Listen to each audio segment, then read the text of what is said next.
సిద్ధంగా ఉన్నామన్న మాట తెలియజేసుకుంటూ ఖచ్చితంగా బీసీల పట్ల ఆలోచన ఉంది కాబట్టి అధ్యక్ష ఖచ్చితంగా మన బై ఎలక్షన్ లో కూడా మా సోదరుడు నవీన్ ని పెట్టి నిలబెట్టి ఆ రోజు బీసీల అది ఎన్ని ఇబ్బందులు పెట్టినా బీసీల పట్ల వాళ్ళకు లేదు మాకుంది మళ్ళొకసారి రుజువు కూడా చేసుకున్నాం అధ్యక్ష.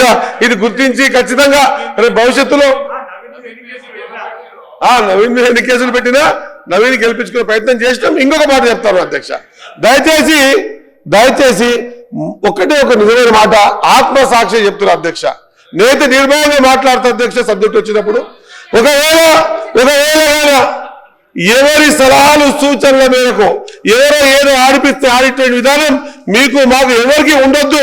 ఖచ్చితంగా మనం ఒకరి బుట్టలో పడిపోతే ఇంకెన్నడికి కూడా బీసీల పట్ల మనం ఆలోచన విధానాన్ని చంపుకున్న వాళ్ళ మొత్తం. కాబట్టి నిర్భయంగా ఎక్కడికక్కడ బీసీల విషయం వచ్చినప్పుడు ఖచ్చితంగా నిక్కాసుగా నిలబడి మీరు మేము మనమందరం కలిసి పోరాటం చేస్తేనే తప్ప భావి తరాలకు భవిష్యత్ తరాలకు బాటేసిన వాళ్ళ అవుతామన్న మాట గుర్తు చేస్తూ మా సీనియర్లో ఇంకేమైనా సలహాలు సూచిస్తే నిర్మూలన చెప్తున్న అధ్యక్ష వేదికలో సభగా చెప్తున్నా సీనియర్ని ఎక్కడ పిలిస్తే రావడానికి సిద్ధంగా ఉన్నామన్న మాట గుర్తు చేస్తూ ముగిస్తా ఉన్నా అధ్యక్ష.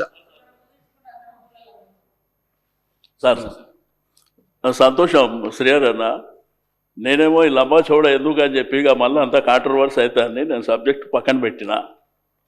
నువ్వేమో మా అల్లుని నువ్వేమంటున్నావు మా అల్లుని నిలబెట్టి హైదరాబాద్లో గెలిపించినామంటున్నావు.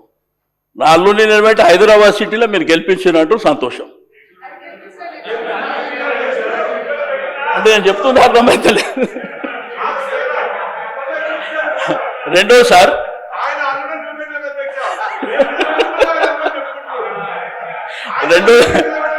రెండోది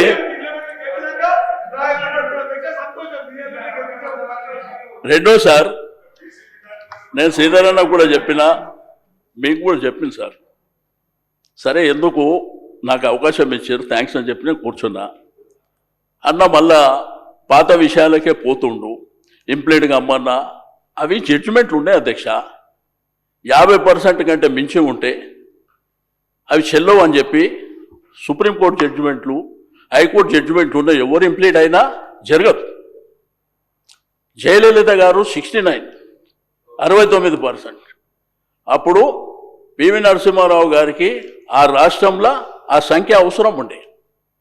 కాబట్టి ఆమె ధైర్యంగా నిలబడి నా సంఖ్య ఇది క్లియర్ చేస్తే నేను సపోర్ట్ చేస్తా అంటే అది జరిగింది, అక్కడ జరిగినటువంటిది. కాబట్టి దయచేసి నేను ఏమంటే ఇంకా విమర్శ ప్రతి విమర్శ నాకు నాకు అట్లా కాదు.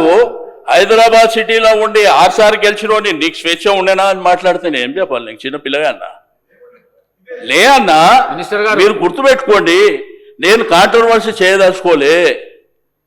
మీకు స్వేచ్ఛ ఉండేనా? నాకు ఎంత స్వేచ్ఛ ఉండే, మా వాళ్ళకి ఎంత స్వేచ్ఛ ఉండే మాకు అందరికీ తెలుసు. కాబట్టి 9 సంవత్సరాలలో అద్భుతాలు చేసినాం.